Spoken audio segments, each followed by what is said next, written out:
একটা মানুষ 10 বছর বিবাহিত থাকার পরেও এখন বর্তমানে ব্যাচেলর, তার একটি সন্তান আছে যার বয়স হচ্ছে 12 বছর। তখন 1 থেকে 1.5 বছর বা 2 বছর বয়স যখন তার প্রথম বাচ্চার, তখন তার বউ চলে যায়। সেই দুঃখে বাচ্চু ভাই কোনোদিন আর বিয়েই করেননি। তো আমরা শুনবো সেই বাচ্চু ভাইয়ের কথা, এটা কতটা কষ্টদায়ক ভাই যে আপনি 10 বছর বউ ছাড়া রয়েছেন। ভাই কিছু বলেন। আমি 10 বছর বউ ছাড়া রয়েছি, মনে করেন যে খুবই দুঃখ লাগে। মনে করেন যে বউর কথা কল্পনা হলে করে যে অনেকেই আমার সামনে থেকে চলে যায়, আমি এরকম রয়েছি।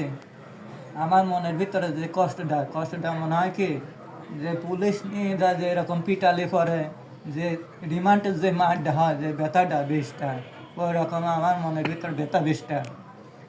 তো আমার আর্থিক অবস্থা খুবই খারাপ। মনে করেন যে দিন আনে দিন খাটি দিন খাই, মনে করেন যে খুবই অভাব।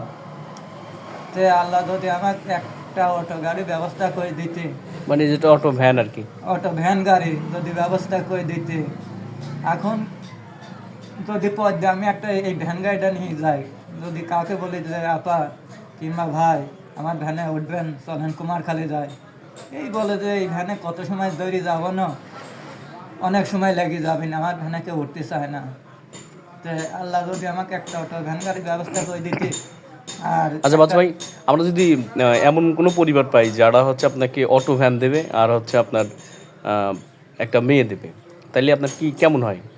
তাহলে আমার জন্য খুবই ভালো হয়। কারণ আপনি তো চাইছিলেন যে কোনোদিন বিয়ে করবেন না, যে কিন্তু আমরা এলাকাবাসী দেখতেছি যে আপনার ওই বাচ্চা ছেলেটার জন্য আসলে একটা মা দরকার, যার কারণে আমাদের সব থেকে বড় কথা আপনি বিয়ে করেন। আপনি কি রাজি আছেন এখন? আমি 20 জনই প্রস্তুত এবং রাজি। এটা আপনি যত কষ্ট হোক আপনি মেনে নেবেন, তাই তো?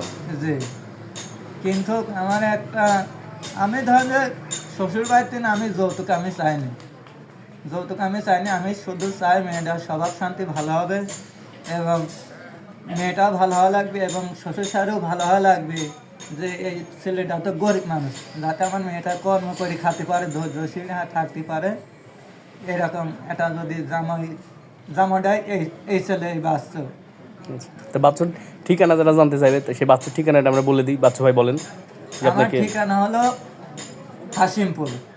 হাসিমপুর দোয়ারামপুরের পাশে হাসিমপুর।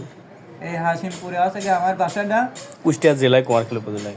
কুষ্টিয়া জেলা বাসা, থানা কুমারখালী, জেলা কুষ্টিয়া, গ্রাম হাসিমপুর, পোস্ট হাসিমপুর। আচ্ছা, তো অবশ্যই আমরা এটা দেখবো।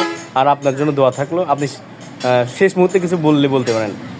শেষ মুহূর্তে আমি আল্লাহর কাছে প্রার্থনা করি যে আল্লাহ তুমি আমার একটা অটো ভ্যান গাড়ির ব্যবস্থা করে দাও, পাখি ভ্যান। আচ্ছা, আর একটা তুমি যদি আমার একটা বোর ব্যবস্থা করে দিতে, অবশ্যই সেটা দিনদার এবং মানে আলেম স্বভাব চরিত্র ভালো হবে। মানে এই দিকটা চিন্তা করে 10 বছর বিয়ে করেন নাই, আর মামুনের কষ্টও জমা রাখছেন, তাই তো? জি। আচ্ছা ঠিক আছে, আপনাদের জন্য অনেক অনেক ধন্যবাদ। এরকম হলে আমি বিয়ে শাদী করবো।